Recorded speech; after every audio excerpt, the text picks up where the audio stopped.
आज आप सभी को एक ऐसे व्यक्ति की कहानी सुनाने जा रहा हूँ जो व्यक्ति यदि इस दुनिया में जन्म नहीं लिया होता तो शायद आज भी हम अंधेरे में ही रहते। एक बार की बात है, एक बच्चा स्कूल जाता है और स्कूल जाने के बाद वहाँ जो अन्य विद्यार्थी होते हैं अर्थात पढ़ने वाले बच्चे होते हैं वो उनका बहुत ही मजाक बनाता है और साथ में उसके टीचर भी उसका बहुत ही मजाक बनाता है और उस बच्चे को एक कागज देता है।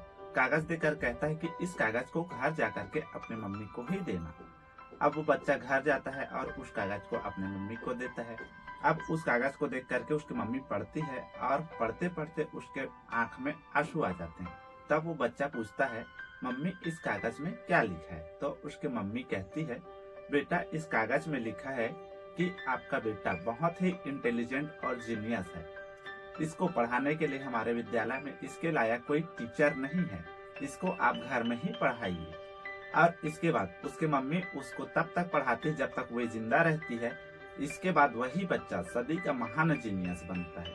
अब उसके मम्मी के मृत्यु होने के बाद उसके बॉक्स को वो बच्चा जो कि अब बड़ा हो चुका है उसको खोलता है और उसमें वही कागज रहता है जो उसके टीचर ने उसको दी होती है।